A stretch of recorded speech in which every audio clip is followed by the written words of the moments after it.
Fala pessoal, tudo certo? Eu sou o Gustavo e hoje eu vou apresentar para vocês um tutorial de como fazer o jogo da forca utilizando Python. Vamos lá?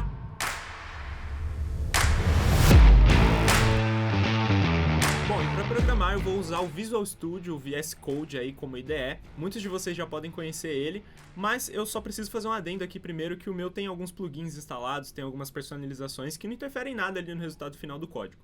E para começar, eu já criei uma pastinha aqui no meu computador chamada Jogo da Forca, eu já abri ela aqui no VS Code utilizando File, Open Folder, e aí ela já aparece aqui prontinha para criar um novo arquivo, e eu vou criar um novo arquivo .py, que é a extensão do Python, chamado forca.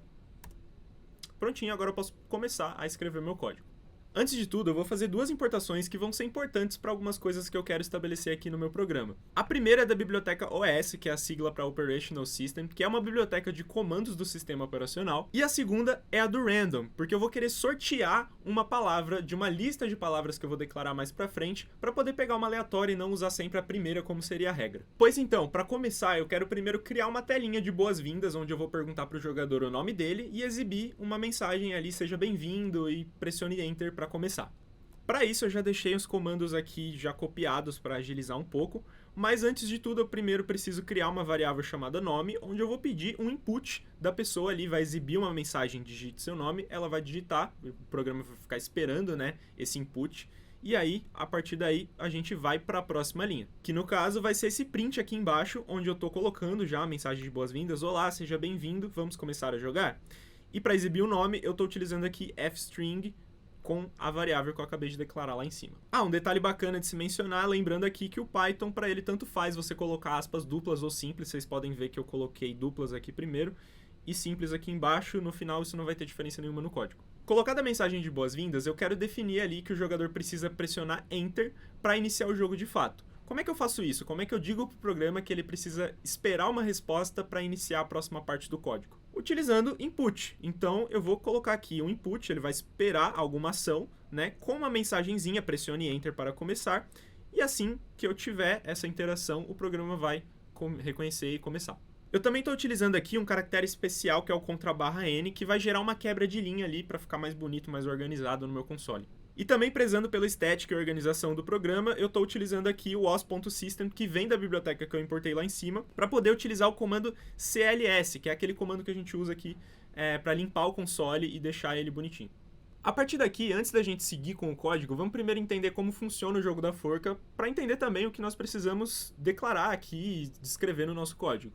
No jogo da forca, nós precisamos primeiro de uma palavra, mas o jogador não sabe qual é essa palavra, ele só sabe a quantidade de letras que a compõem. Sabendo a quantidade de letras, o jogador vai poder fazer palpites e cada vez que ele acertar, essa letra vai ser contabilizada, ela vai mostrar ali na posição certa da palavrinha, e cada vez que ele errar, vai contabilizar um erro. Só que o jogador tem um limite de erros a se fazer. No caso aqui eu vou usar 6 como padrão, dependendo aí de como você desenhava o bonequinho no papel na escola, pode ser que tenha mais ou menos, mas eu vou usar 6. Se o jogador acertar a palavra, o jogo termina, se ele errar 6 vezes, o jogo também termina. Essas são as condições para o jogo encerrar. Então vamos entender aqui como nós podemos sortear uma palavra, né? Escolher qual vai ser a palavra que vai estar sendo jogada e como nós podemos dar essa dica para o jogador de quantas letras tem na palavra. Também já copiei as linhas do código aqui para agilizar, mas eu vou explicar para vocês. Primeiro de tudo, a gente vai definir uma lista de palavras, eu coloquei aqui o nome mais intuitivo, e colocar uma lista, né, de strings no formato simples, padrão, entre colchetes, sempre lembrando também de colocar as palavras entre aspas e separar elas com vírgula, e aí depois eu vou fazer o sorteio dessa palavra. A palavra sorteada vai corresponder a uma variável chamada palavra selecionada, e eu tô aqui atribuindo a ela um random.choice, que é um método para utilizar a segunda importação que a gente fez, da lista de palavras. Então aqui eu tô pegando uma dessas 4 palavrinhas que eu coloquei no começo, eu mesmo defini quais são, mas a partir do momento que eu estiver jogando, eu não vou saber mais qual foi a que o programa escolheu, porque eu sorteei uma aleatória. Outro detalhe importante que eu estou utilizando aqui é esse comando .upper, tá? Para utilizar ele você precisa colocar .upper e parênteses vazio. Por quê? Porque o Python ele é case sensitive. Então, por exemplo, vamos supor que a palavra sorteada foi gato. E na hora de fazer o palpite, eu estava com o caps lock ligado e coloquei um G maiúsculo. O programa vai conferir ali, mas ele vai dar como errado. Por quê? Porque aqui eu declarei gato com G minúsculo. Então, ele não vai reconhecer que tem um G ali. Para garantir que isso não vai acontecer, independente se o jogador palpitar com a letra maiúscula ou minúscula, eu vou colocar esse ponto upper aqui no começo e lá quando eu estiver configurando os parâmetros do meu palpite, eu vou utilizar ele de novo, vocês vão ver. Show, até aqui eu já sorteei a minha palavra, mas eu preciso dar a dica de quantas letras ela tem. E para fazer isso, eu quero usar uma representação visual, aqueles tracinhos, underlines, né? Como que eu faço isso em código?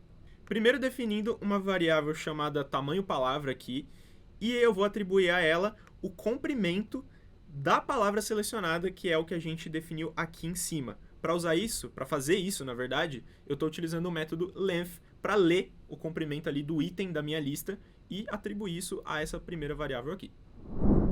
Depois, eu quero exibir a quantidade dessas letras com uma lista de underlines. Então, eu estou definindo mais uma variável chamada palavra codificada, que é essa representação oculta das letras, né? E estou colocando dentro dela uma lista de underlines e definindo o tamanho, né, dos itens, a quantidade de underlines que eu vou ter dentro dessa lista, como comprimento da palavra sorteada que eu li aqui em cima. E por último, como eu comentei, o jogador vai ter uma quantidade limitada de erros para se cometer aqui, então a gente vai precisar de um contador, a gente vai precisar contabilizar esses erros, e para isso eu declarei uma variável chamada quantidade de erros e estou definindo ela primeiramente como 0. Show, então a partir daqui eu já vou começar a montar a lógica do jogo. O que eu preciso? Primeiro, definir as condições para o jogo estar em curso, dizer para o jogador quantas letras a palavra dele tem e qual o limite de erros que ele pode cometer. Nessa primeira parte, já deixei aqui copiado também para agilizar, a gente vai começar definindo um while, né, para definir as condições para o jogo estar em curso e dar essas duas informações que eu acabei de comentar. Aqui no meu programa, eu estou usando uma lógica específica que você pode mudar dependendo aí do jeito que você estiver pensando no seu jogo da forca, mas o que eu utilizei aqui? Para o jogo estar em curso, eu preciso de duas coisas, né? O jogador não ter acertado a palavra ainda e não ter estourado o limite de erros. Então, como é que eu expresso isso aqui nesse while? A quantidade de erros é simples, né? Então, a quantidade de erros precisa ser menor do que 6. Mas como é que eu sei que ele ainda não adivinhou a palavra selecionada? Eu estou dizendo que o jogo vai continuar em curso enquanto houverem underlines nessa lista que eu declarei aqui em cima. Por quê? Porque eu criei uma lista cuja quantidade de tracinhos, quantidade de itens, vai ser igual ao tamanho dessa palavra. Então, cada vez que o jogador acertar uma letra, eu vou dizer para o programa substituir aquele item da lista pela letra que ele acabou de palpitar. As outras que ele ainda não acertou vão continuar sendo underlines. Ou seja, o jogo vai terminar quando essa lista não tiver mais underlines lá dentro. Mas, enquanto ela ainda tem, o jogo continua em curso. E aqui embaixo eu vou fornecer as informações iniciais para ele começar o jogo. Então, eu estou usando aqui dois prints simples, né, com um fstring para exibir o tamanho da palavra, né? Então, eu estou pegando aqui a variável e exibindo quantas letras ela tem, porque eu li o tamanho da palavra selecionada aqui em cima, e aqui embaixo eu estou dizendo, ó, a sua palavra tem 6 letras, tem 7 letras. E também coloquei aqui o tema, né? Porque eu declarei uma lista com nome de animais, então eu já estou dizendo aqui, ó, o tema do jogo é animais, e a sua palavra tem tantas letras. E embaixo, outro print simples, onde eu vou exibir a quantidade de erros que foram cometidos até agora, coletando a quantidade atual, né, armazenada nessa variável chamada quantidade de erros. A partir daqui, eu quero exibir, né, esses campos, esses underlines, formando ali o tamanho da palavra e pedir para o jogador fazer um palpite. Para isso, a gente vai usar essa estrutura aqui, ó. Eu vou exibir a posição de cada item, né, de cada letra que está armazenado ali dentro de palavra codificada. Então, eu vou usar um for letra em palavra codificada, print aquela posição, print aquela letra, né, que eu estou chamando, essa posição eu estou chamando de letra, porque uma hora ela vai se tornar uma letra, por enquanto ela é só um underline. Esses outros pontos aqui são para questões estéticas, então eu estou utilizando aqui esse end para fazer com que esse print não quebre linhas e a minha palavra, né, os meus underlines sejam exibidos dessa forma. Eu vou até configurar como um comentário aqui, mas eu quero que isso seja mostrado para o jogador dessa forma, porque o print ele sempre quebra uma linha no console, né? Eu não quero que a palavra seja escrita na vertical, eu quero que ela apareça na horizontal, tanto a lista quanto a palavra. Então, para isso, eu estou utilizando um end atribuído como uma string vazia. E aqui no fim é só um print vazio para gerar uma quebra de linha nessa parte da exibição. Bom, e aí como é que eu configuro o palpite do jogador? Primeiro eu vou criar uma variável chamada letra escolhida, né, que é a letra que o jogador vai estar escolhendo, e vou receber ela através de um input. Coloquei aqui uma mensagem, digite uma letra, e no fim, de novo, eu estou usando aquele recurso que eu comentei no começo, que é o ponto upper. Então aqui no começo eu estou primeiro subindo todas as letras da palavra que eu sorteei, então colocando tudo em maiúsculo, e aqui no final fazendo a mesma coisa. Quando o jogador palpitar uma letra, essa letra também vai ser jogada para maiúsculo. Mas aí como é que eu verifico que a letra escolhida corresponde a uma das letras da palavra selecionada, aquela que eu sorteei no começo? Para isso eu vou usar um range que vai ler a palavra selecionada do começo ao fim. E aí, se a letra escolhida corresponder, né, ela for igual, aqui eu estou comparando as duas, à posição que está sendo lida ali da palavra selecionada, eu vou substituir essa mesma posição, só que em palavra codificada, que foi aquela lista de underlines que a gente definiu aqui em cima, pela letra escolhida. Então eu já vou estar fazendo essa substituição do underline daquela posição X pela letra que o usuário acertou. Beleza, aqui eu já fiz a verificação, mas vocês perceberam que eu defini uma variável chamada acertou como false aqui no começo, e caso aconteça ali a troca das letras, né, eu defino ela como true? Isso é porque agora eu quero configurar a reação do jogo a essa interação do jogador. Então, estou colocando aqui, se ele acertar, a variável acertou vai estar como true. E se ela for true, eu vou exibir um parabéns, acertou. O jogo vai continuar em curso, ele vai continuar pedindo letras. Por quê? Porque eu ainda não acertei todas, então ainda tem underlines dentro da minha lista e eu não cometi a quantidade limite de erros. Então, beleza, acertei uma letra, ganhei um parabéns e continuei o jogo. Se não, se eu palpitar uma letra e não acertar, né, a variável acertou não vai ser configurada como true e eu vou ter que contabilizar um erro. Então, para isso, eu coloquei aqui uma mensagenzinha, errou, essa letra não existe na palavra, e eu vou somar 1 na variável quantidade de erros. Estou declarando aqui para ela sempre somar 1, pegar o valor atual que está armazenado ali e colocar mais 1.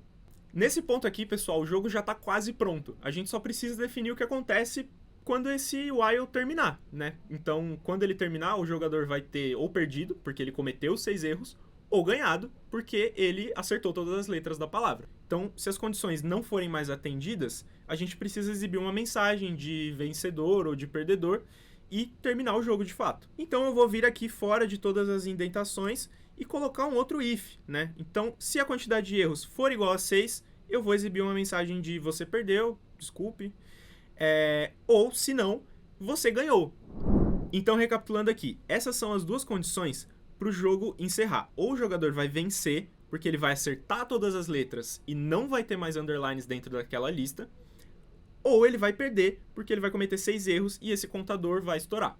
É dessa forma que esse if está funcionando e eu queria chamar a atenção aqui para vocês sempre prestarem atenção de manter as indentações necessárias para as partes do jogo funcionarem. Eu só quero que essa parte do código seja executada quando o jogo não estiver mais em curso, então eu tenho que deixar ele fora do meu while. Essas outras fazem parte da lógica, da estrutura do jogo, então elas estão aqui dentro enquanto o jogo ainda está rolando. Pois muito bem, no final, independente se o jogador errar ou acertar, eu quero mostrar para ele qual que era a palavra, então eu vou colocar aqui um print da palavra selecionada, aquela palavra que a gente sorteou lá atrás, e o jogo da forca em Python está pronto, então vamos rodar ele aqui para ver funcionando de fato e ver se está tudo corretinho. E olha só o que aconteceu, não está funcionando. Por quê? Eu vou mostrar para vocês que eu deixei um if de propósito fora da indentação aqui. Se você não pegou isso, volta alguns segundos no vídeo que você vai perceber, para mostrar para vocês o que acontece. Vai dar erro se vocês não prestarem atenção nesse aspecto do código. Consertado o erro, agora sim eu vou limpar o console aqui e executar o nosso jogo da forca. Agora está funcionando tudo corretamente. Então vamos lá, digite seu nome, eu vou colocar aqui. Olá, seja bem-vindo, Gustavo. Vamos começar a jogar e pressionar Enter para começar. Show, então ele já está me mostrando aqui, olha, a sua palavra tem 8 letras, então ele está usando o dado que a gente colocou aqui, está exibindo a quantidade de erros e formou aqui bonitinho aquela sequência de tracinhos que eu queria para fazer essa representação visual da quantidade de letras da palavra. Então vamos jogar aqui, eu vou chutar, eu sei que, né, eu defini a minha lista de palavras, então eu sei que tem elefante lá no meio, me parece que é essa palavra. Beleza, já sei que é elefante, mas eu vou fazer algumas simulações aqui como se eu não soubesse pra vocês verem, né? Errando algumas vezes, vou chutar a letra P.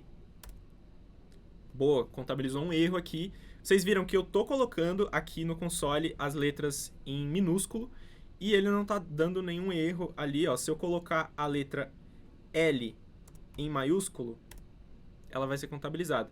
Agora eu vou colocar a letra F em minúsculo. E ela foi convertida para caixa alta. Show, então vou completar a palavra aqui pra gente ver a mensagem de parabéns, você ganhou. A palavra era elefante. Show! Agora vamos fazer uma simulação do jogo, vou limpar o console de novo, dando como se eu tivesse perdido, né? Vou executar aqui de novo, aqui em cima. Meu nome é Gustavo. Pressionar Enter. E eu vou chutar letras aleatórias aqui que eu sei que não tem lá no meio da lista. Então, X, V, M, vou colocar P de novo, L, O e último erro, M. O tinha, né, no caso, então ele contabilizou um acerto ali. Mas errei as 6 vezes e ele me deu uma mensagem aqui de você perdeu. Show de bola, então tá tudo funcionando corretamente. Eu só quero fazer uma última simulação para vocês, para mostrar que o sorteio tá acontecendo aqui. Então, a primeira palavra que nós tivemos foi elefante, na lista ela é o último item, e a primeira é gato, né, que foi a última que a gente sorteou. Mas para desencargo, vamos fazer uma última simulação aqui, começar o jogo de novo. Pressionar Enter. E eu acho que essa palavra é elefante de novo, vamos ver. Não é. Não tem a letra E. Então deve ser cachorro. Vamos colocar aqui a letra O. Beleza, ele já substituiu. Percebam que ele já está substituindo em todas as posições que tem a letra O repetida, né? Porque a gente está fazendo essa verificação por aqui. E se eu colocar letras repetidas que eu já acertei, não vai acontecer nada porque eu não defini isso no código, mas no jogo da forca isso também nem conta como uma tentativa, né? Porque você tem a quantidade de erros e se você acertou, você não vai palpitar a mesma letra, mas se isso acontecer no programa, não vai acontecer nada. Mas se você colocar uma letra que não existe ali naquela palavra e chutar ela de novo, aí sim ele contabiliza mais um erro, porque né, o jeito que a gente estruturou a lógica aqui dá brecha para isso. Mas, de novo, é um programa que você pode aprimorar das formas que você conhece para deixar ele cada vez mais bacana, com cada vez mais detalhes e outras dinâmicas mais complexas. Bom, pessoal, esse aqui foi o vídeo. Espero que vocês tenham gostado de ver essa abordagem de como fazer o jogo da forca com programação. Existem milhares de outras formas que você pode utilizar, mas essa foi a que eu aprendi no curso de Python lá na comunidade de Let's Code, que você pode ter acesso gratuitamente no link da descrição. Se você está aprendendo a programar agora ou quer começar a aprender, entra lá na comunidade porque é o lugar perfeito. Tem muitos cursos gratuitos para você fazer e milhares de outras pessoas com quem trocar experiências. Não esquece de deixar o seu gostei nesse vídeo, se inscrever no canal para mais conteúdos e acompanhar a Ada em todas as redes sociais para você não perder nenhuma oportunidade. Até mais e eu te vejo na próxima.